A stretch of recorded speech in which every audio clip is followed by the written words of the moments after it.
All right, so good afternoon. My name is Pam Batchelor, and I'm from the Digital Teaching and Learning team at the Department of Public Instruction. And I'm excited to welcome you to this NC Bold session on beginning boldly with Canvas course design. We're going to take just a minute to go over some logistics. We are using Microsoft Teams for our session today.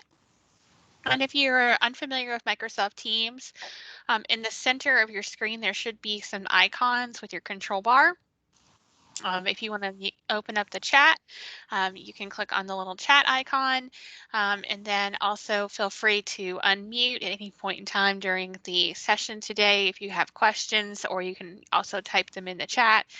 We will be interactive, and the session is also being recorded, so you'll be able to look back over it and go over things at your own time.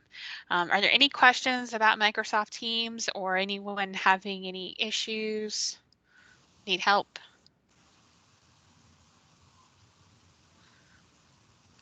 Just a note, I'm going to leave my camera off because Microsoft Teams seems to allow me to either show my camera or show my screen. So for this presentation, I'm going to show my screen, but you are welcome to turn your camera on or off and participate in the community. So thank you. If you want to go ahead in the chat and just let me know where you're from and where you're joining us today, so in your name, that would be wonderful just to kind of get a sense of where everyone is from.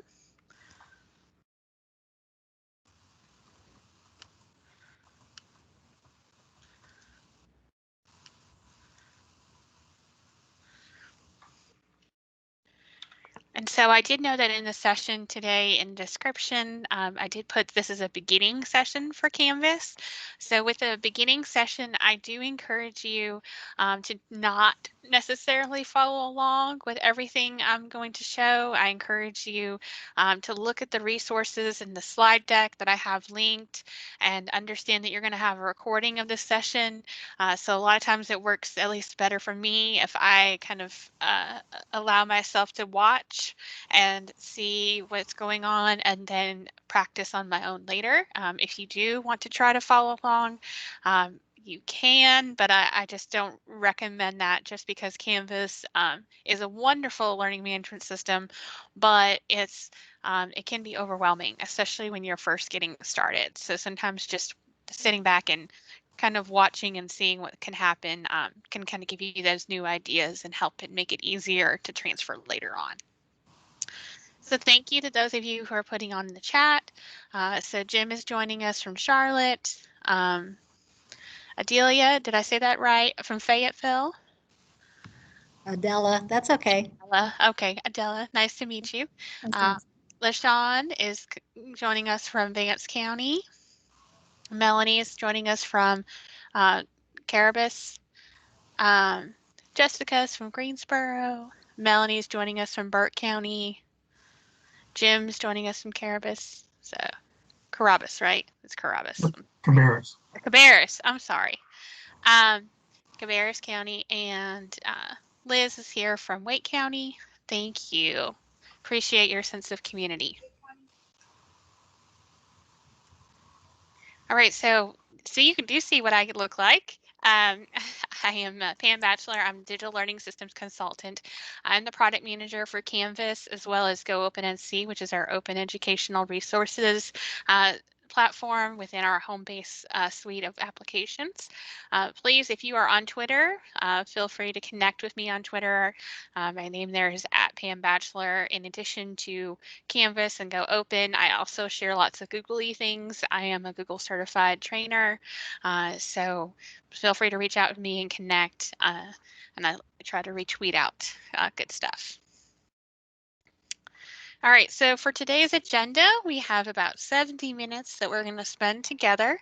We're going to talk a little bit about, course planning and what are your goals. We're going to go through a module layout of a sample course, and I'm going to explain to you my argument for modules, and then you are welcome to entertain those ideas or, go out and try something different. But with that module layout, we're going to look at content pages, discussion boards, and announcements. There was a There was a session earlier on Canvas quizzes and assignments that my colleague John Mars did. Not sure if you got a chance to look at that session, but our two sessions really complement each other because he goes over kind of the assignment and quizzes piece, and I'm going over more of the design and content layout piece. And then I also have a lot of resources for you because there's a lot of great things that are already out there. I am one that says do not rebuild the wheel. Go out there and find your wheel and maybe change the color on it. Make it your own pink wheel or purple wheel or whatever color you want. That way you don't have to start from scratch because it can be very overwhelming. We already have a lot of things that are out of our control at this point in time in the school year. So let's come together and build a simple but efficient course that will serve the needs of our students and parents and community members, as well as us as educators. All right, so we're going to get started with just some course goals. So the first thing I always like to ask folks when they're going to design a course is, are you thinking that your course is going to be of a resource center, or do you think of it as an instructional base where your students are going to be going every day and completing their work? And I know right now we might be all mostly thinking of the later, but sometimes for younger grades, you might be thinking of it more as a resource center where you're hoping that students will be able to go and along with their adults to go in and find resources. So it kind of shifts your lens for course design depending on which way you're thinking. And then again, the next question, who is your audience? Is it those adult members in the house or is it students? And then are you going to be creating your course on your own, or is this going to be something that you're going to be working with your team or grade level? Another question to be thinking about is, does your district or public school unit provide any templates?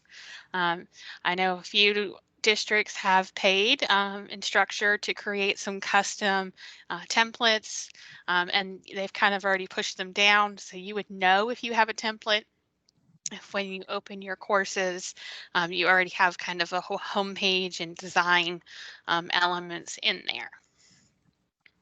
So does anybody have templates that their district is using and has already applied to their courses?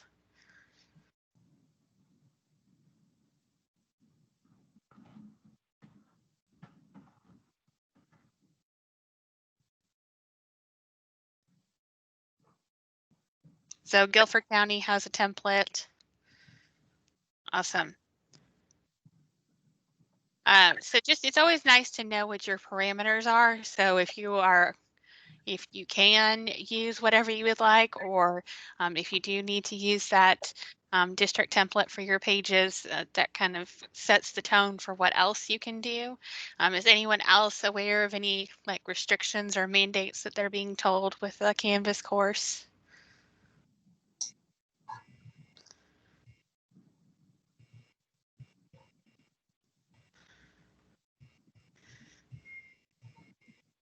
Yeah, experimenting in your sandbox, that's awesome. Everyone should have a sandbox course. If you don't, you need to talk to your Canvas admin at your public school unit about getting a sandbox course. A sandbox course is pretty much like it sounds. It's a course that's not connected to your Power School, but it is a course where you can go in and experiment and look at different things. And then if you design something you like, you can move it into your tied to your Power School. See. I do hear a bit of background noise, so if everyone could take a second to see if they're on mute, unless you have a question, that would be wonderful. Thank you. All right.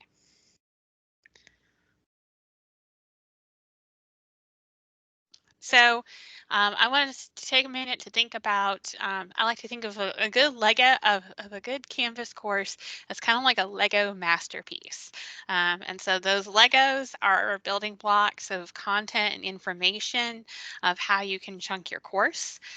So I want you to think about, what your layout is Do you want to do it by your subject area? Do you want to do it by week, by unit?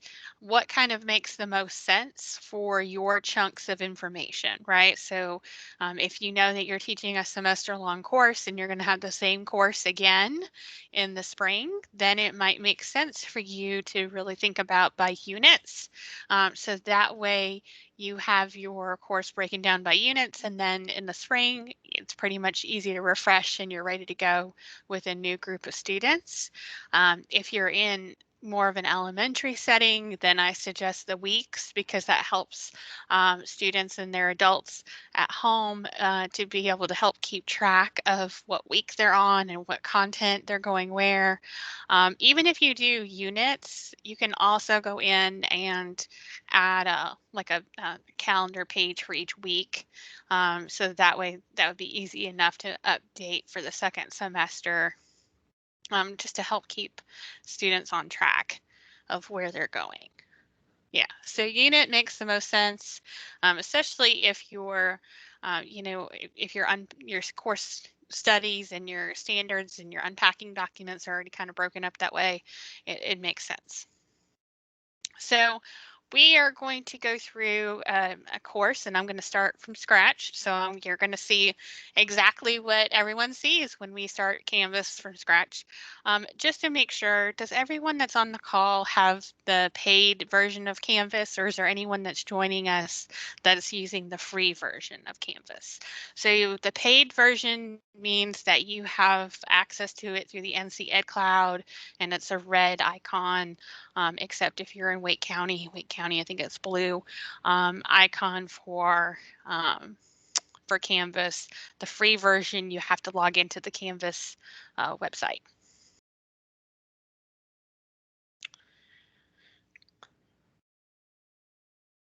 Okay.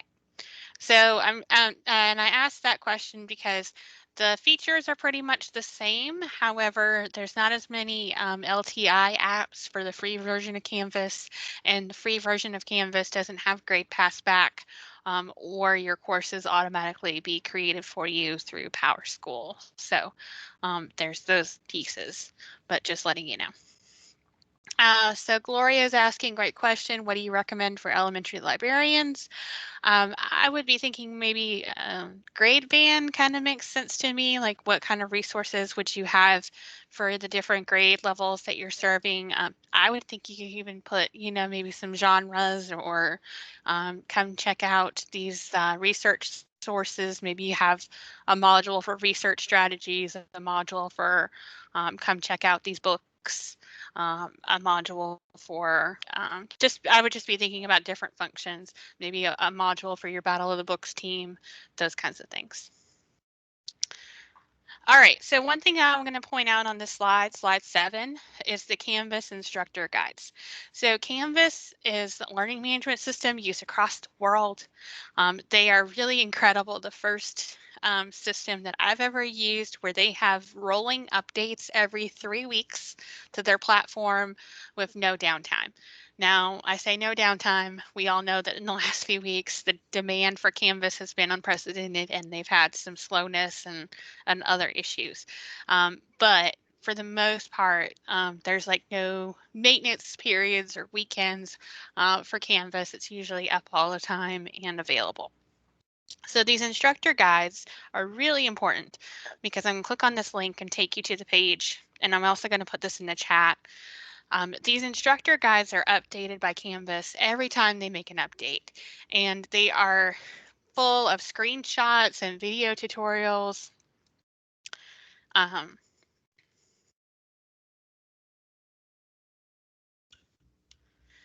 I'm the state product manager for Canvas, and I still go in and look at the instructor guides when I have questions. And I have questions. I use them pretty much, if not every day, every other day, because they give me such great information, right? So, if you're looking in your district or your public school unit doesn't currently have Canvas, there is a free for teacher Canvas, and there's even guides for that on how you can sign up for that. But how do I do announcements? How do I look at assignments? all of these things, each one of these things is a guide. So today we're going to be going over several pages, talking about announcements, discussion boards. We're also going to be looking at content pages.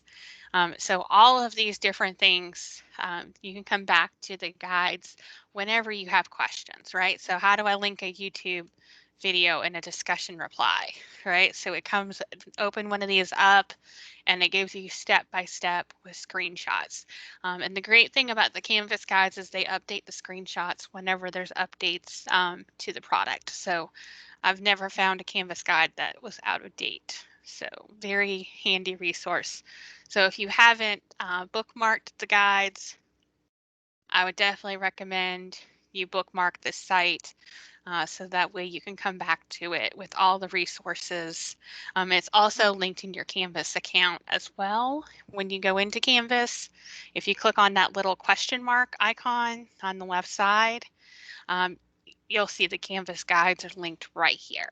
So just an FYI, I can't say enough about the Canvas guides because that's how awesome they are.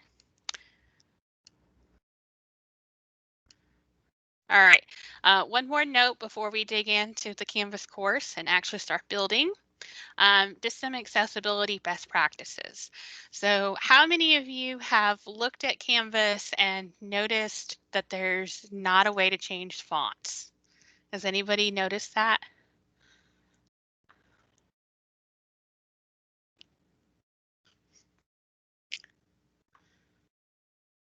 I see a couple of yeses. That is intentional. So Canvas has the highest possible rating for accessibility compliance, which means that our students that need screen readers or any type of adaptive technology can fully access the content in Canvas by using this accessibility. So some best practices that I've learned over a few years going to different conference sessions about accessibility um, is that you generally don't want to use a font smaller than size 14. Keep in mind that everything on your Canvas course is responsive. So a lot of our students use the Canvas app to check their courses, and the Canvas app will automatically resize your font to the size of their device. So if we use 14 or bigger, then it will help when it resizes into an appropriate size font. Also, it helps with just general readability too. Also using headers and subheadings. So when you look at Canvas and the rich content editor, I'll show you where those headers and different subheadings are. That also helps with formatting for mobile view as well as also just general readability. I've got a couple of links on this slide. There's a link for a color checker for contrast. And contrast affects everybody. It's not just our students that have the adaptive technology. It also helps just general eyesight. If we have colors that are too close together and not contrasting enough, it makes it really hard to see. And eye strain is a thing, especially when we're all looking at screens now. I think we all have at least 6 hours a day of screen time, if not more. I think I've been pushing 12 hours a day of screen time here lately. Don't know if any of you can agree with that. Um, and then also built into every content page in Canvas is this little accessibility checker. And it's this little guy here that looks like a little stick figure in a circle. And I'll show that to you. The accessibility checker is a wonderful tool built into your Canvas course to help you make sure that your course is accessible and your content that you're putting in there. And it actually helps you fix the problems. So I love things that help me fix problems because I don't want something that's just going to tell me you have 57 accessibility errors on your page. It will actually go through step by step with you, and I'll show you in a second. And it will say, hey, this image doesn't have an alt tag. Can you put an alt tag in? And it gives you a text box. You type in the alt tag and it applies it. So it actually helps you fix the problems, which is a great thing when we think about the needs of our learners and making sure our content is accessible to everybody, right? All right, so we're going to one more. I'm almost there. One more accessibility tip. Um, Thinking about videos, think about closed captions, making sure those are available and or a transcript for videos. So I know it's really easy to think about, oh, okay, I'm going to make a screencast of myself going over and modeling this lesson, but also be thinking about, can you provide captions for that screencast, or YouTube has an automatic captions generator. It's not perfect, but it's pretty good. It's probably about 85% accurate. So you could take your screencasts that you're making and put them on a YouTube channel. And that also makes it easier to embed in your Canvas course. But then it'll also generate those captions for you. So just a couple of things as we're thinking about the splendid and virtual content, how you can make your content more accessible without too much more work on your part. Another tip here I have is attention span. So there's a free tool called ViewPure. Has anyone used ViewPure before? It is something that allows you to take a YouTube video and you can clip it to just the specific start and end times. And it also takes away the ads that are not on the video, but the ones around the page of the video. So if you've ever been to a YouTube page, you notice there's all those ads on the side and on the bottom that students can sometimes get distracted and be like, oh, I want to go watch this video. ViewPure gives them like a iframe where it cuts down on some of the distractions. So if you think about it, also, consider using something like that for YouTube videos. And then also, if you're going to add audio recordings, which are great, also think about including a transcript for those. All right, so we're going to jump into a Canvas course.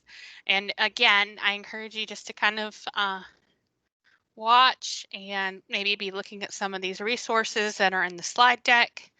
And again, if you need the slide deck link, it is on the screen there, and I'll put it in the chat one more time.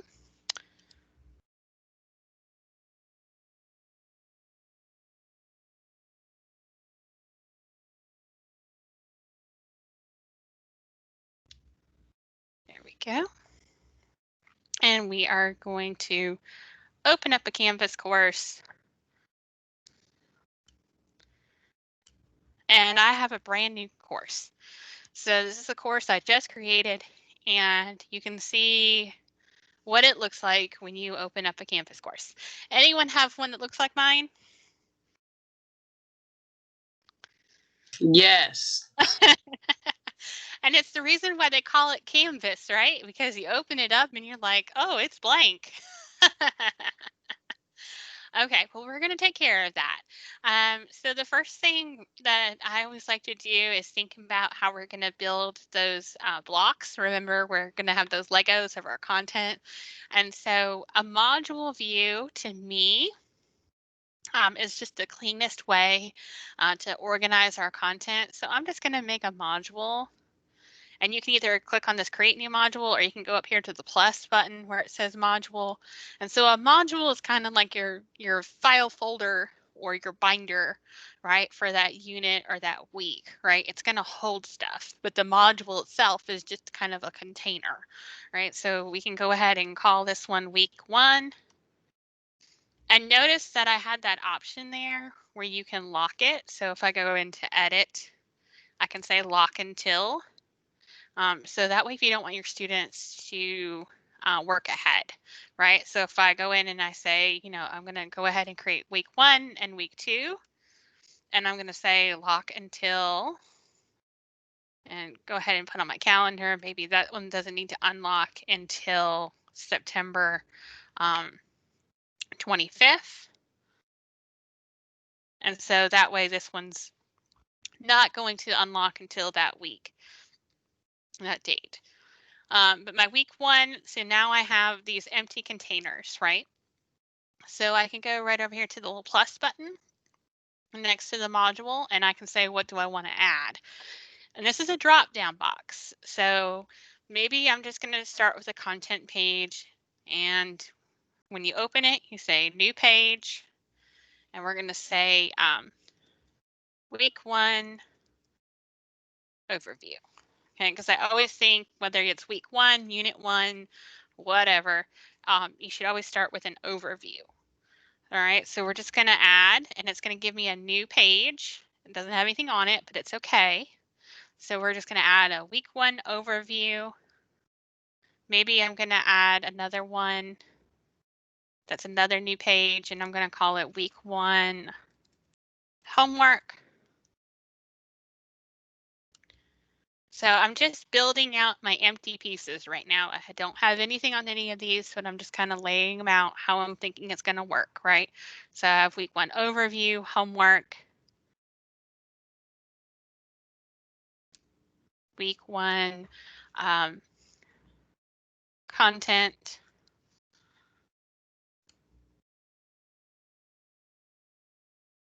and then maybe instead of I've got a overview, homework, and content, maybe now I want to do a discussion board for week 1. So I can click on discussion and say new topic, and we're just going to call it week 1 discussion.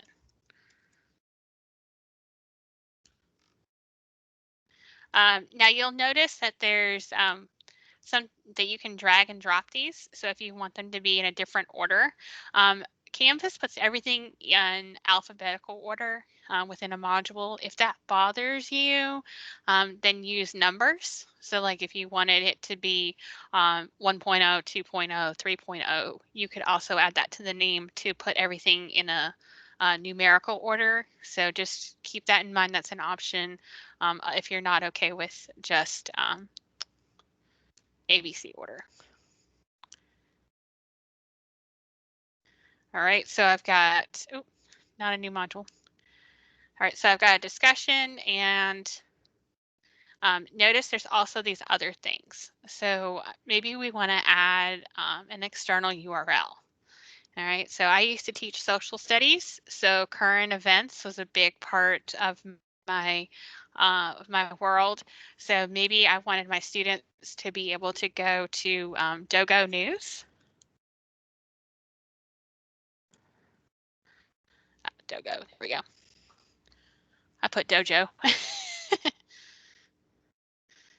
So Dogo News, I'm just going to pull that up, and I can put that into my course, and I can just say that website, and then page name, I can just say current events reading. All right. So I've got just some blank pages now. Now I can go into those pages and actually edit them, but I'm going to do one more thing first. Notice on your course navigation on your left side, you have all of these things. Notice some of them on mine have a little eyeball. That means that they're not visible to students if they have the little eyeball crossed off, but I don't even want my students to see any of this, because how many students will go directly to that assignments or to their quizzes and not go through the content? No student would do that, would they? All right, so we're going to go down here to settings in our course navigation.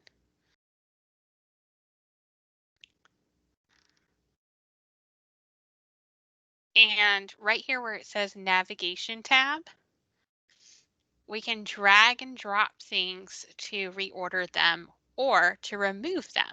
Okay, so everything down here at the bottom below this divider is not visible to students. I don't want them to see any of these things. And again, this is a preference. You don't have to do this by any means, but this is just what I'm going to do. I do want them to be able to check their grades. think that's important, and I want them to see announcements because we're going to go over that in a minute. But now, when they log into my course, they're just going to have these 4 options. So they're going to be able to go to the homepage of the course. They're going to be able to go over announcements, grades, and modules. That's it. All right.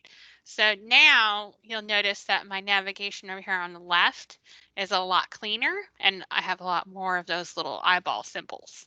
And so if I actually go into student view, which is over here on the right, you'll notice I just have modules and grades. So student view is great because you can kind of check everything and make sure it looks like you're going to appear. So we're going to first start with our content pages, and we're just going to, go in there, and we're going to keep it very simple. So we open up our content page that we created when we're building our module out. We're going to go into edit mode, and you'll notice you have your text editor here. You also have a little plug icon, which has all of your tools that you have available to you for external tools. And then you also have insert tables. There's an equation editor. And then down here at the bottom, there's that lovely little accessibility checker. You also have, notice over here, this switch to raw HTML edit. So if you have something you want to embed, like maybe I have a Google slideshow, um, you can go ahead and actually embed it into your course if you want to. So we're going to just start with a heading. So where here I click on paragraph, I'm just going to say heading. And so I'm just going to say week 1 overview. And I'm going to say this week we will be discussing the 5 themes of geography.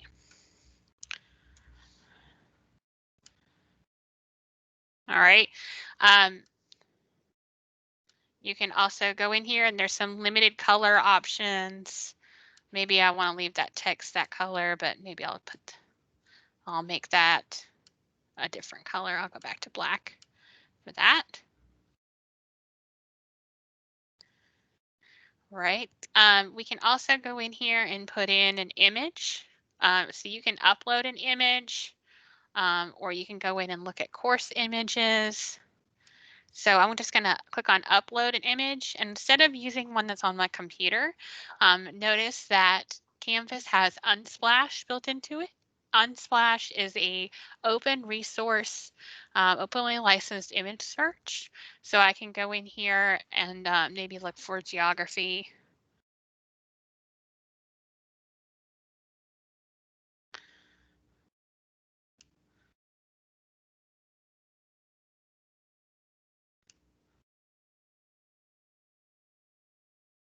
Maybe if I put North Carolina, maybe that'll, oops.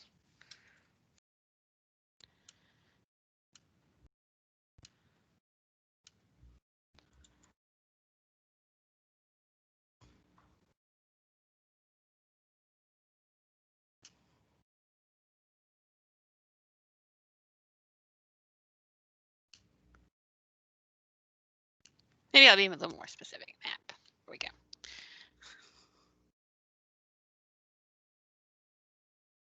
I actually kind of like this one. I'll just submit and do this image. Notice it comes in really big.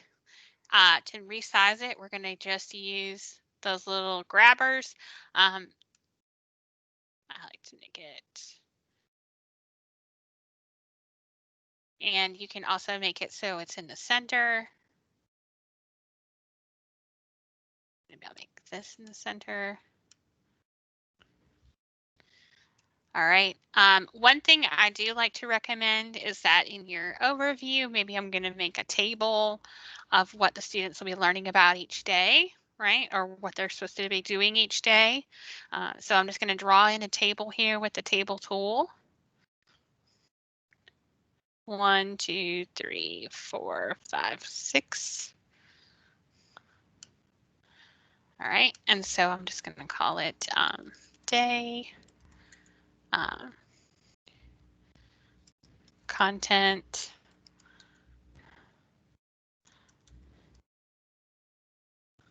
practice homework. All right, and I can go in here and I can just say Monday, Tuesday, and maybe I'll just, instead of doing homework, I'll do meetings, right? So Tuesday, Wednesday, Thursday, Friday. All right, so then we can drag to make this bigger or smaller.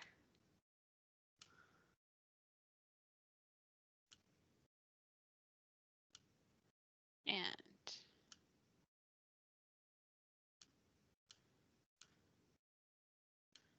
all right. And we can say, okay, so our meetings are going to be, 9 a.m. to 10:25. And if you want to be really fancy,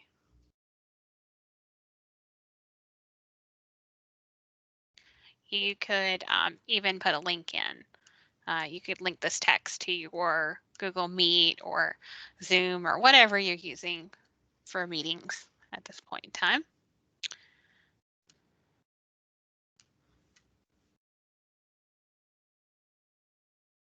And what your content is. So review 5 themes. What your practice is going to be, the discussion board.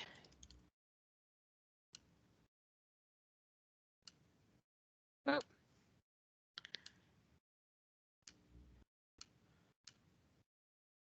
Okay.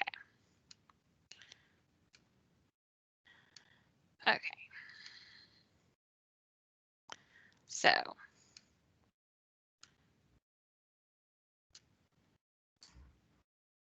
there we go. All right.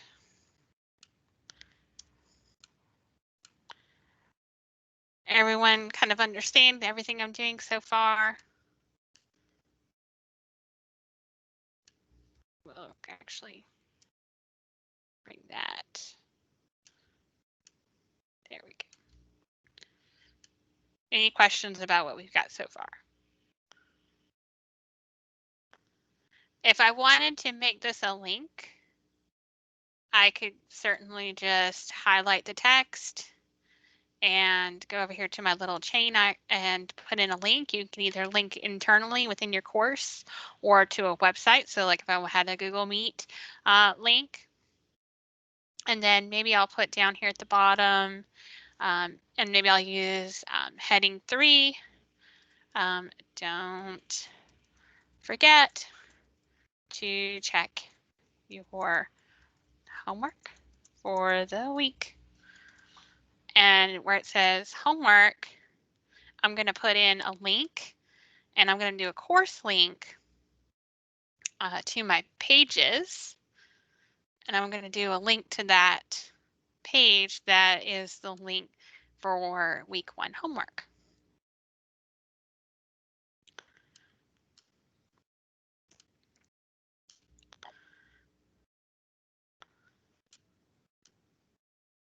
And so here's your table properties. So here's where I can do my alignment to center. So that way it's in the center of my page, since everything else is. So one important thing is that you can also add any page to the student to-do list, which kind of gives them a running to-do list of their things that they have to check. So that's something to definitely think about, especially for this homework page I'm going to create in a minute. But I'm going to go ahead and save and publish. And so that way this one page is going to be visible and ready to go. Now, Ideally, since that discussion board is within the course, I would go ahead and make that a link to the discussion board that we're going to put together in a minute, just so that way students can click on it and go. But we'll go ahead and go to homework first. And so here's another blank page, right? So we're going to go in and edit. I advise you to kind of keep one easy,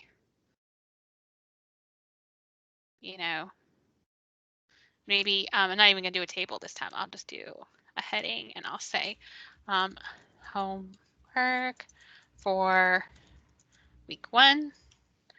And I'll just say, maybe make a bulleted list and say, read independently for 30 minutes a day. Watch the national news for 30 minutes once this week.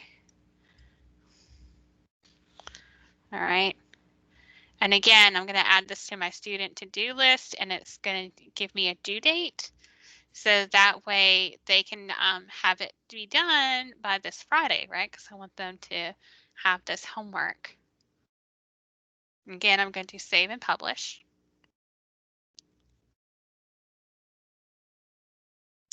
I advise you to keep it simple and something like this because you could easily copy this page from one module to another. And I'll show you how to do that in a minute. So that way, when I'm getting ready to start up my unit for week 2, I already have almost all that stuff. I just go in and change out the content, right? So that way we're not so much about content as we are. And I want to make sure, I think that font looks a little small to me. I think I might have forgotten to make sure the size was at least 14. Yeah, so it's 12. There we go. And I need to go do that on the other page too. All right, so going back to my modules. So I have my week 1 overview, and I'm just going to go in there and edit that real quick for the size font. No.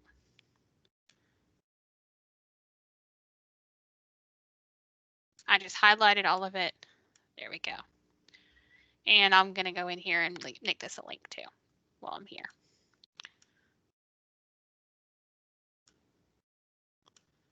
There we go. All right, save.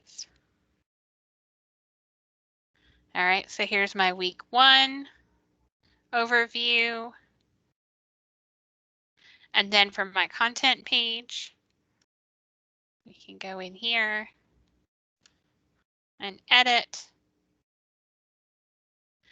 So if you have an online textbook, so let me go ahead and put this.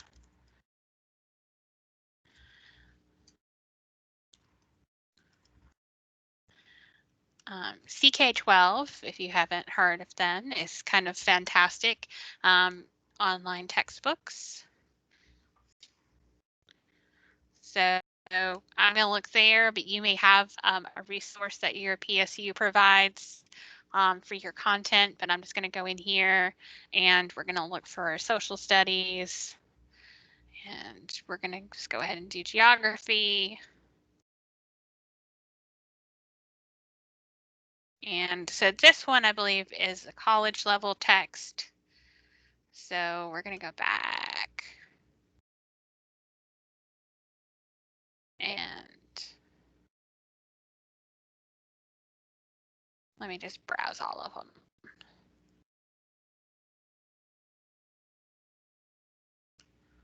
So we need English, and we'll do social studies. I'm not sure we can do high school. There's that, but there's also some different ones too. Let me go here and explore.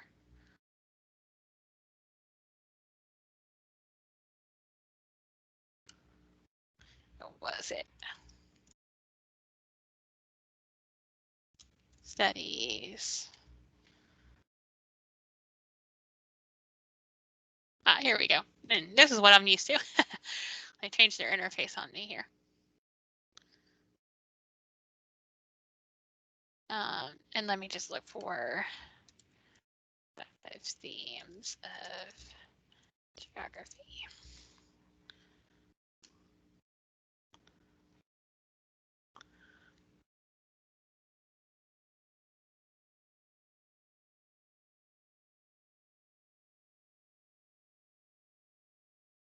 Maybe that. All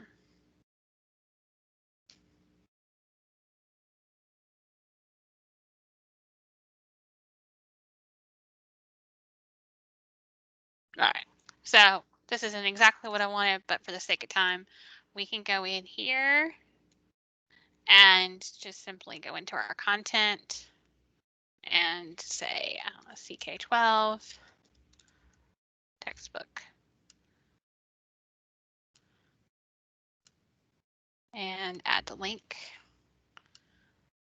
There we go. And then maybe I'm going to go in and put a video. So I'm going to use that plugin right here. You can also use this feature right here next to the image search. So Canvas has a built-in recorder, so you can actually record yourself. So if you wanted to give a quick audio lesson, and yes, CK12 is free, Amber. So I only show free stuff. I'm used to us not having money, right? So Flexbooks are free. Everything on CK12 is free. So you can go in and upload your own. So if you just want to record a quick, summary of what you're going to be teaching that week, you can actually go in here and upload, and where it says record,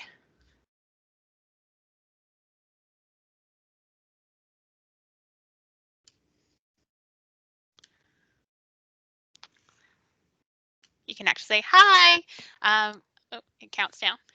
Hi, welcome to class this week. And then we just save it. And then your content is right there. And then you can also go in here and maybe I have a YouTube video. So if I go under this little plug icon, I see the tools that my PSU has installed for me. So I'm just going to go into YouTube and look for 5 themes of geography.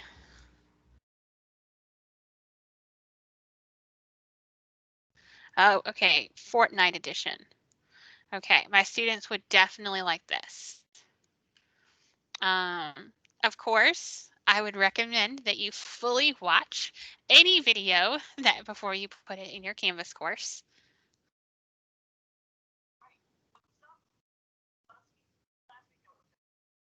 All right, so we're going to go ahead and just for the sake of time, I'm going to say that this video is good. And I'm going to click on embed. Recording feature. So time limit, I haven't found one. I do know there's a 500 megabyte file limit per upload. So there's no limit to how many files you can have in a course, but no file can exceed 500 megabytes. So 500 megabytes is probably going to be around an hour. So, I would think that you probably wouldn't want to record yourself speaking for more than an hour just because, kids are kids. They're not going to tune in for that long. But 500 megabytes is the only size limit that I know of. Okay. So we have the 5 themes of geography Fortnite edition. We have my little intro, and then we have our online textbook for our content. And we can go ahead and save and publish.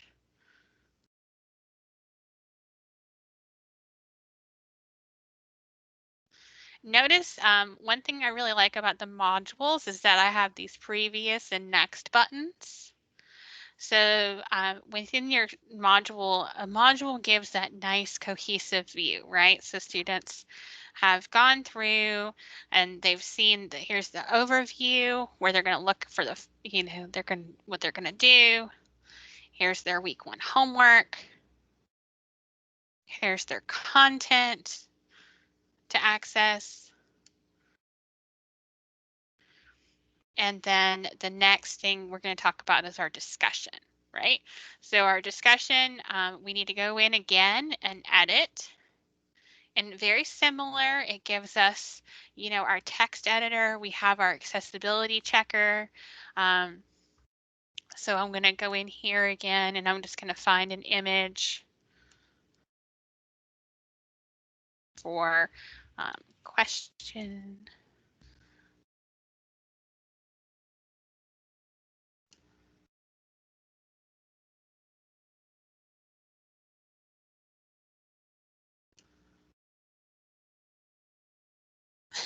I like that. All right, we're going to put this one in here.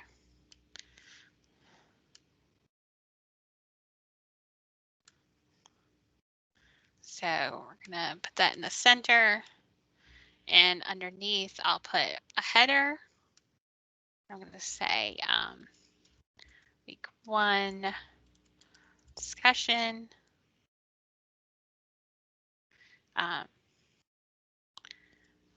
What have you learned? All right, and again, I'm going to change my font size to be 14, so that way we're nice and friendly for accessibility. And I'm just going to say, please respond in 1 complete paragraph.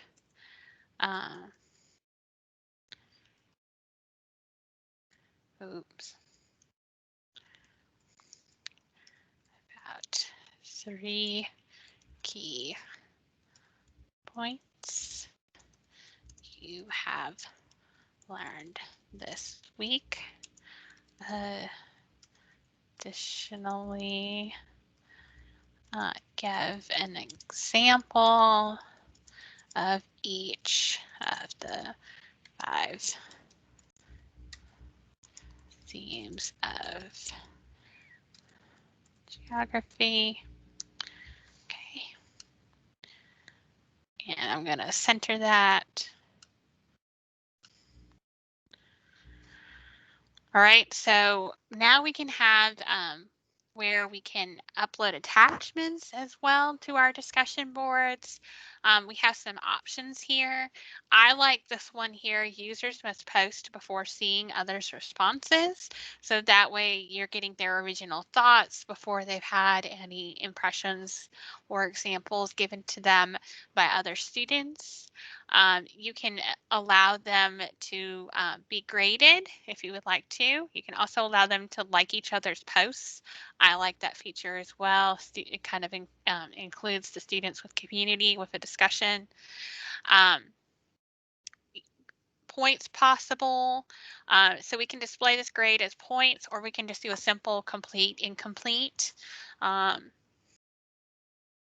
We can go into our assignment groups. You can create different groups if you want to for your assignments. You can also require peer reviews for discussion board posts, which is nice if you have, I've seen some really good examples of people doing debates using discussion boards in Canvas where they have peer reviews to really strengthen the arguments that the students are using in the discussion boards. They're requiring different peers to review so that's something you can do. Of course, you got to go in here and check when it's due. You can change when it's due. By default, it always defaults to 11:59. You can have it earlier. Just keep in mind, some students, might have other obligations and have to do their work late at night. You can choose when it's available from. So maybe if I didn't want this discussion board to be available until Thursday, I didn't want students to work ahead, I can do that as well. So I can click Save and Publish. And now students have this discussion board. So one important thing is that you'll notice that I've been publishing as I've been going. So if you don't publish a page or assignment or mark, it doesn't make it visible.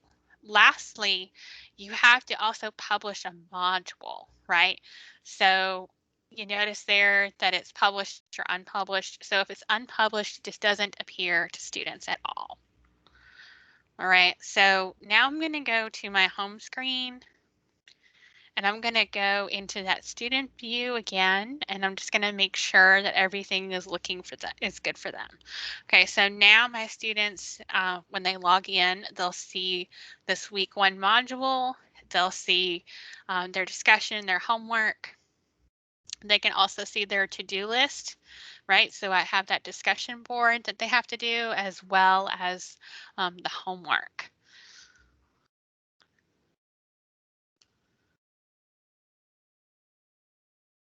So the great thing is that when it's time to go in for next unit, if I have the same structure, I can actually go in and just duplicate this module, right? So I can duplicate it and it automatically makes a copy of all of my pages for me and all of my discussion boards and everything.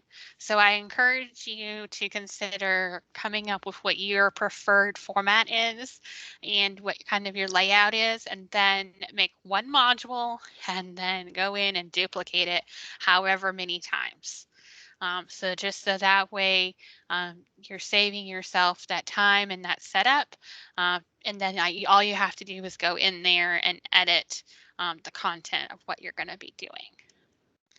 So let's talk for a second about home pages. You'll notice over here on the right side, it says choose home page. I don't have a home page right now. I don't have a home page right now. The students would just go into the modules view, which is perfectly fine. So if I wanted to choose my home page, I could just have it set to course modules, and that's perfectly fine. Some people do like that overall pretty homepage when you start your Canvas course. I recommend that you go into Canvas Commons and download a course homepage versus making your own. Just because there are hundreds of them that are already made with buttons and neat things that will.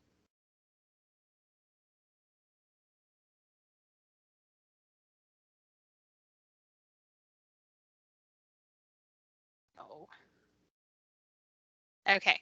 Quick check. Can everyone hear me? Because I had the little red triangle that came up saying it kicked me out of the meeting.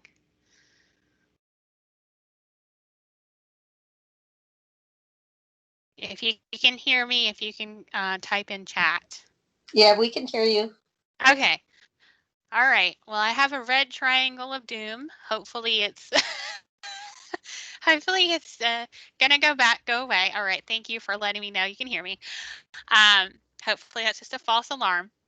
All right. So I'm gonna go into the Commons and I'm just gonna import a course homepage just because I like to start that way.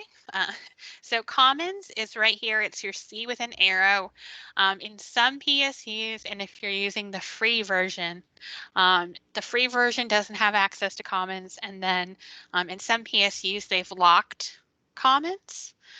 So I'm just going to actually just type in homepage in the search bar. So this is where you can actually find and search all types of home pages. I like to go to the ones that have the most downloads. So if you go in this filter right here, because I figure if it's the most downloaded, it's going to look the best. Or a lot of people use it for a reason, right? So there's a neon one.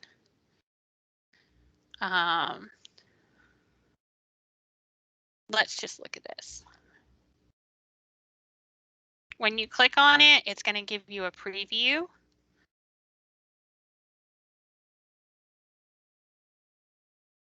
And look, she's already made some little banners here. So this would be a cute one if you're elementary.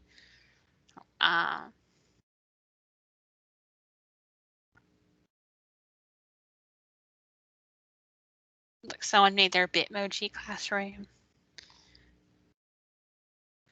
I actually really like this one here. I've used a few times. It gives you buttons. So I'm going to actually import this one into my course. And so you begin, you just click on import and you say which course. And it takes anywhere from 2 minutes to 15 minutes, just depending on your internet, to go back to your course. So to go back to my course that I was in, I'm going to go back to my little book and I'm going to be looking for this course here. And so if I go into pages, here we go. That page is already imported. And so now I just need to go into edit.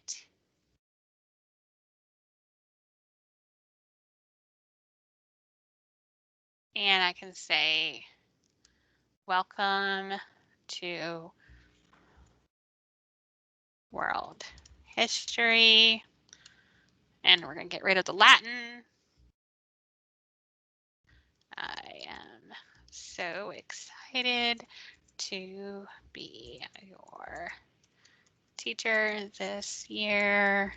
Maybe I'll come back and put some more introductory stuff there. I am going to go in here. Guess what I'm going to do? Anyone have any guesses? Changing the font size. Yes. Okay. So my button name is going to just be homework modules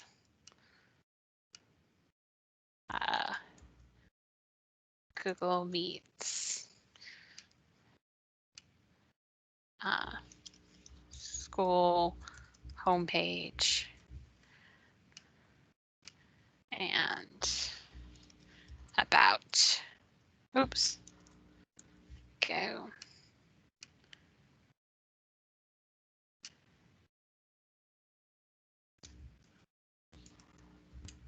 Yeah.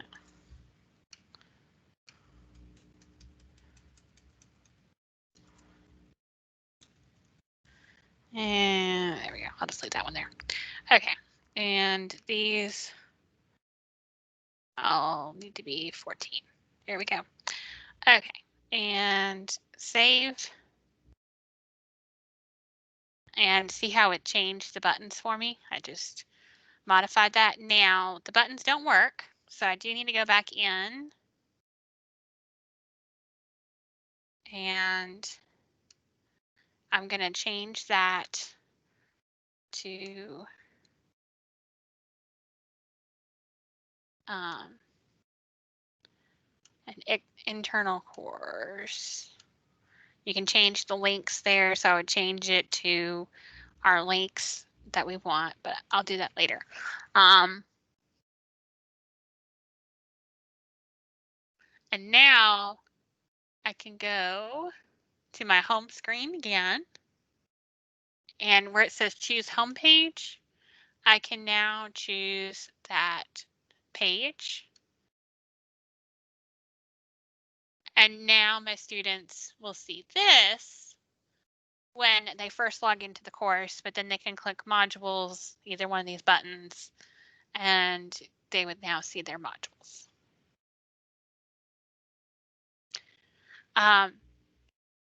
Yep, and so what you could also do is anywhere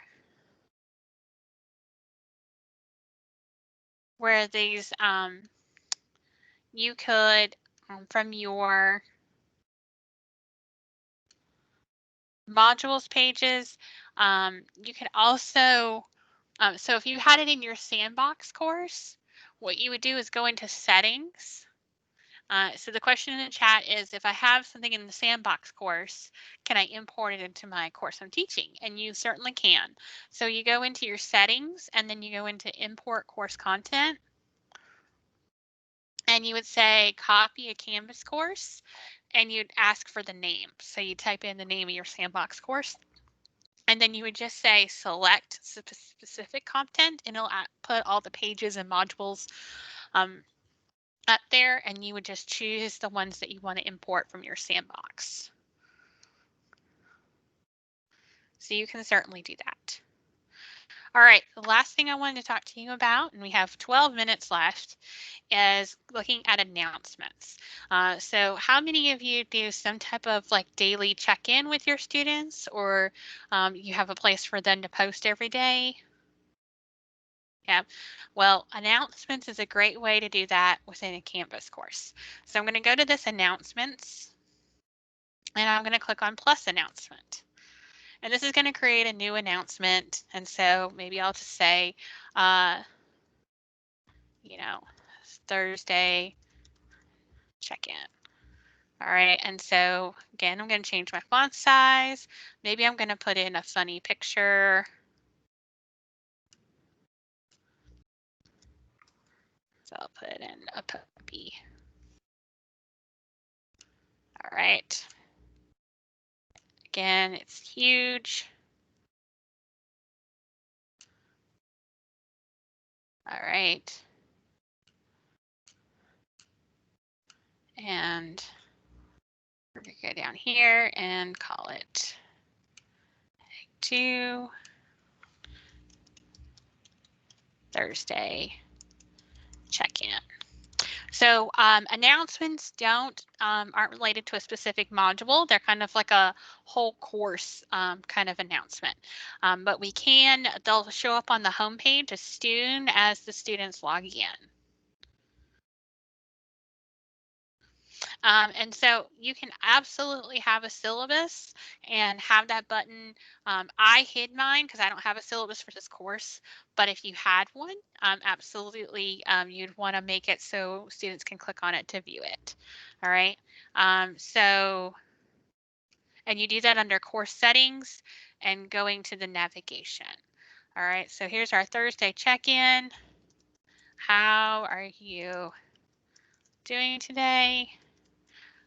What is one word that represents your current state of well-being? All right, and so we can post to all sections. We can allow users to comment, right? So this is where I can have students post. And we can also do a delay posting. So maybe I don't want this to post until tomorrow morning, and maybe I want it to post at 8 a.m. Right, so you can go ahead and be working ahead on announcements. And again, you can also allow liking. Oh. And so now we have this announcement that'll go in tomorrow. At 8 a.m. And it also sends an email to the students when you do announcements. You can also import a video very easily. So instead of that pretty picture of the puppy, if I wanted to record a quick video and say, hey, how are you doing? Check in with my students, remind them of anything that I wanted them to do. Announcements live at the top of their page. They'll see a banner across here, across the homepage with the announcement for the day. You can also go into your settings for your course, and you can allow, if I go into course details, more options. Show recent announcements on the homepage. So maybe I want the last 5 or maybe 4 announcements to show on the top of the homepage, so to recap for the week. And so you have those options right there. And so once that announcement posts tomorrow morning, it'll automatically send students an email linked to the email they have set up to their Canvas account. And then they also will get an announcement at the top of the course. The last thing I need to do is make sure I publish my course, because if I don't publish the course, nothing I've done will show. So just a note, you have to, not only do you have to publish the individual pages, publish the module, but publish the course. So it's great. You can always be working ahead and just not keeping your unit that you're working ahead on unpublished, and students won't be able to see it. Now, if you are doing assignments or discussion boards and you add due dates to the calendar, if the students check the calendar, they would be able to see what's coming up ahead. So just an FYI there. All right, we have a few minutes left. I'm going to go over some resources. I do have a sample course layout that I actually made. If you would like to import that into your course, you can. It's with buttons, so you can, I don't know if it's going to let you preview it or not. There we go. But it has buttons right here that you can customize, as well as a simple welcome page. I've linked that in here that you can import. And then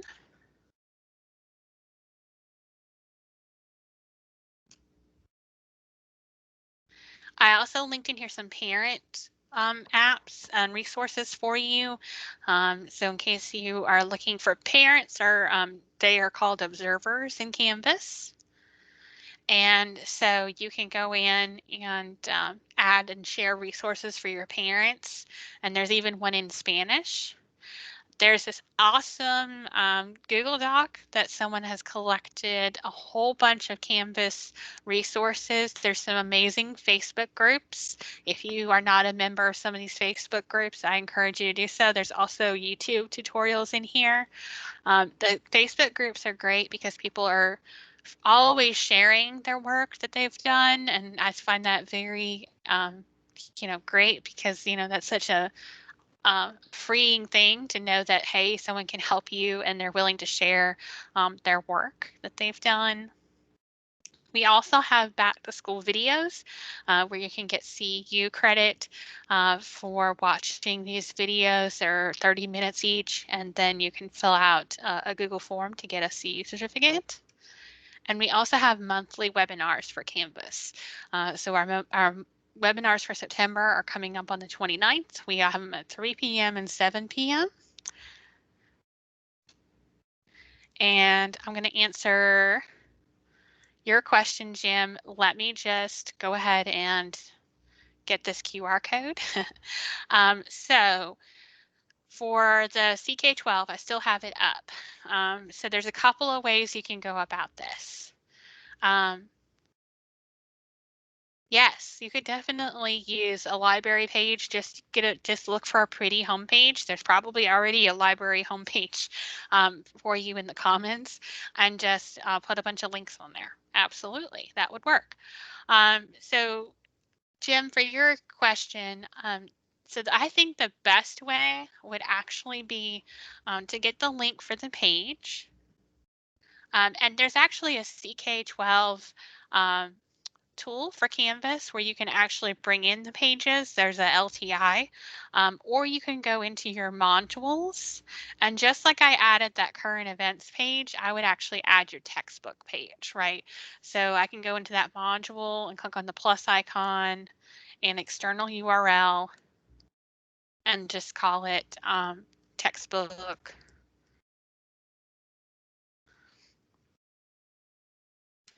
And go ahead and publish that.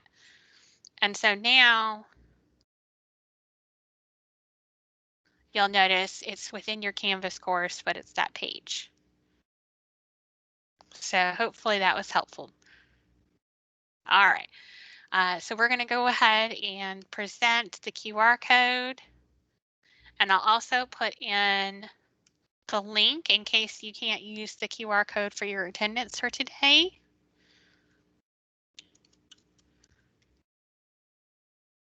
And I'll be around for a couple more minutes here if we have any questions. But I want to thank you so much for your community today and being with us. And I hope you picked up some good resources to help you with using Canvas with your students.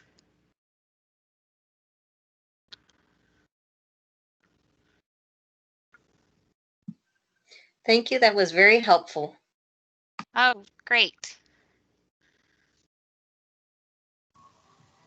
Yeah, thank you, Pam. Even my dogs liked it. Awesome.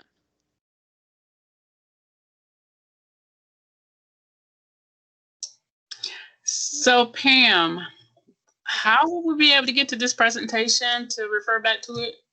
Yep, so I can put the bit.ly in the chat. Okay.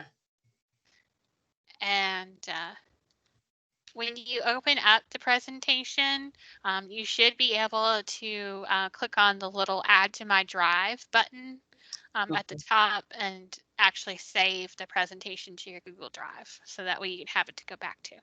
Oh, okay. Thank you. Yeah.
Oh, can I ask you a question?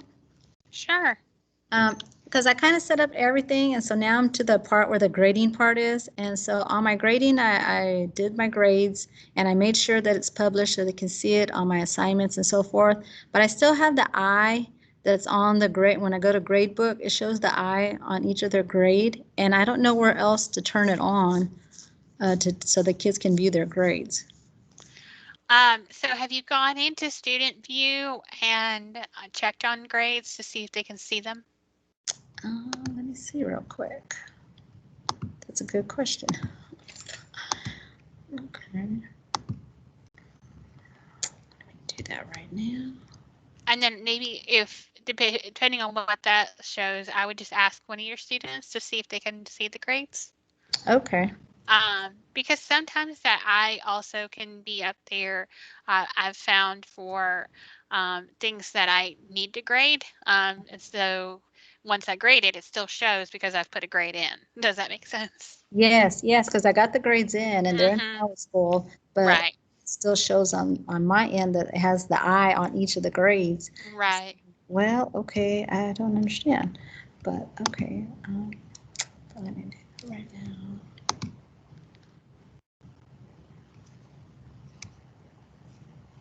Okay, well, it shows the eye on the score bar. It has like, you see status and score, but it shows the eye and then it just adds out of 100.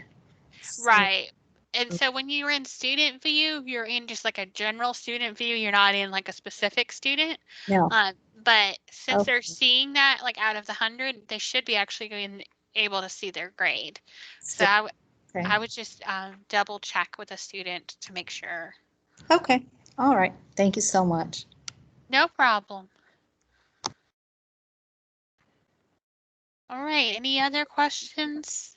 I think I'm doing something wrong because I'm not able to open up the bit.ly bold canvas. Let me copy that again.